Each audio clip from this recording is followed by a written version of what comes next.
টানা ১৩ দিন ধরে ইরানের বিভিন্ন সামরিক ও কৌশলগত স্থাপনায় হামলা চালায় যুক্তরাষ্ট্র। এরপর হঠাৎ করেই হামলা স্থগিত করে ওয়াশিংটন। প্রেসিডেন্ট ডোনাল্ড ট্রাম্প জানান, কূটনৈতিক আলোচনার পথ এখনও খোলা রয়েছে। কিন্তু ঠিক এমন সময়ই আন্তর্জাতিক সংবাদ মাধ্যমগুলোতে ছড়িয়ে পড়ে নতুন আলোচনা। প্রশ্ন ওঠে, হামলা বন্ধের আসল কারণ কি কূটনীতি, নাকি মার্কিন সামরিক বাহিনীর গোলাবারুদের মজুদ কমে আসা? যদিও এমন গুঞ্জনকে একেবারেই উড়িয়ে দিয়েছেন প্রেসিডেন্ট ডোনাল্ড ট্রাম্প। প্রয়োজনের চেয়েও অনেক বেশি অস্ত্র রয়েছে যুক্তরাষ্ট্রের হাতে। একই সঙ্গে দিয়েছেন আরও বড় হামলার হুঁশিয়ারি। যুক্তরাষ্ট্র চাইলে যে কোনো সময় আবারও হামলা শুরু করতে পারে বলে হুঙ্কার দেন মার্কিন প্রেসিডেন্ট। তাহলে ইরান যুদ্ধ কি আবারও ভয়াবহ মোড় নিতে যাচ্ছে, নাকি এটি ট্রাম্পের চাপ তৈরির নতুন কৌশল? বিবিসির প্রতিবেদনে বলা হয়েছে, জাতিসংঘে নিযুক্ত মার্কিন রাষ্ট্রদূত মাইক ওয়ালৎসের দাবি, ট্রাম্প আলোচনার জন্য আরও সময় দিতে চান বলেই আপাতত হামলা বন্ধ রাখা হয়েছে।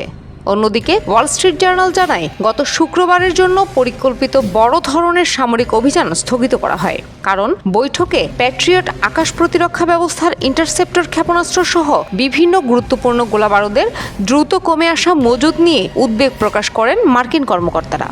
প্রতিবেদনটিতে আরও বলা হয়, জয়েন্ট চিফস অব স্টাফের chairman general Dan Caine White হাউসকে জানিয়েছেন, আকাশ প্রতিরক্ষা ব্যবস্থার ইন্টারসেপ্টর ক্ষেপণাস্ত্রের মজুদ উল্লেখযোগ্যভাবে কমে এসেছে।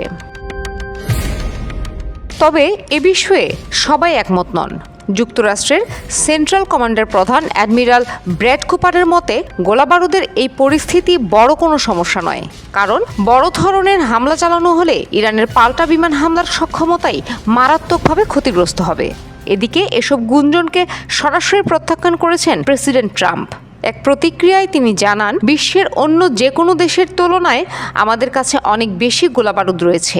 আমাদের যতটা প্রয়োজন তার চেয়ে অনেক বেশি অস্ত্র আছে। এরপরই আরও কঠোর বার্তা দেন ট্রাম্প, আমাদের সামনে দুটি পথ আছে।